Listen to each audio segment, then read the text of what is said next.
পাক রব্বুল আলামিনের দরবারে লাখো কোটি শুকর সুজুদ যে মহান রব্বুল আলামিন আমাদের প্রত্যেককে কোরআন ও হাদিসের ভিত্তিতে সহিহ তরিকায় কিছু কথা বলার জন্য আপনাদের প্রত্যেককে কিছু কথা শোনার জন্য আল্লাহ রাব্বুল আলামিন সবাইকে ধৈর্য তৌফিক শক্তি দান করেন বলেন আমিন।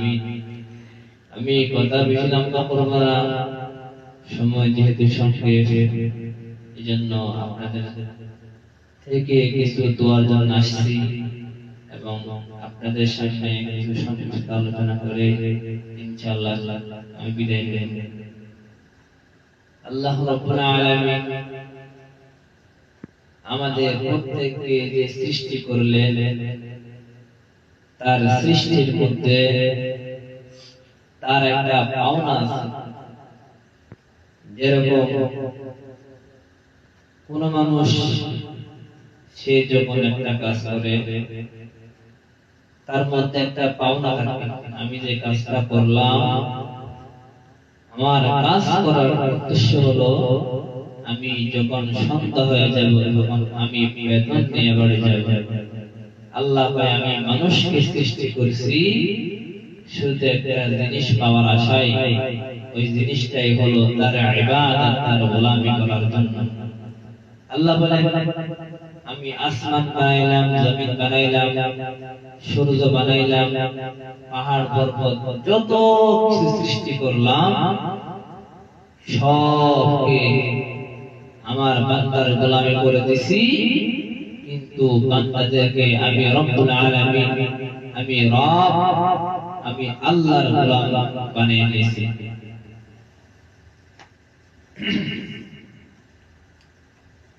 রাসূল আকরাম সাল্লাল্লাহু আলাইহি ওয়া আলিহি ওয়াসাল্লাম হাদিসের মধ্যে বলেন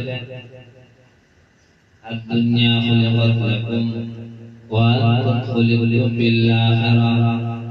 পয়গম্বর বলেন হে দুনিয়ার মানুষ আমি তোমাদেরকে সৃষ্টি করলাম। আল্লাহ কয় ও নবী আপনার উম্মতদেরকে জানিয়ে দেন আমি আল্লাহ মানুষকে সৃষ্টি করলাম কেবলমাত্র শুধুমাত্র আমি আল্লাহর ইবাদত করার জন্য।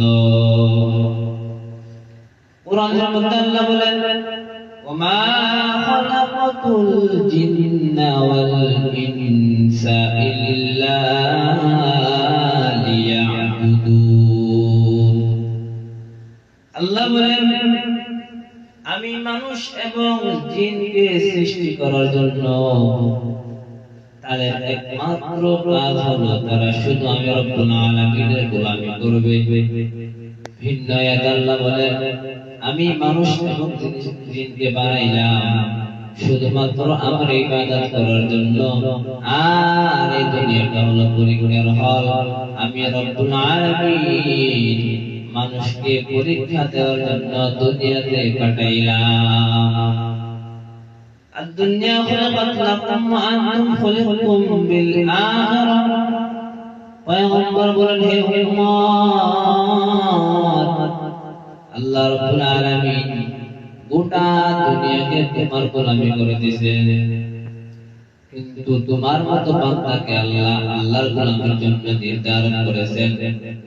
তুমি আমি আল্লাহর গোলাম, আর সারা দুনিয়ার আসমান জমিন আমাদের গোলাম। আল্লাহ কয় তোমরা আমার গোলামি করো, সারা দুনিয়া তোমার গোলামি করবে। আল্লাহ কয় শুধু গোলামি করবে না, তোমরা যদি ঠিক মতো তোমাদের যা কিছু দেওয়া হয়েছে নিয়ামতের শুকরিয়া আদায় করো, তাহলে আমি রব্বুল আলামিন তোমাদেরকে কোনদিন বনি ইসরাঈলের মতো আসমান থেকে কানা পাঠাইয়া দিব।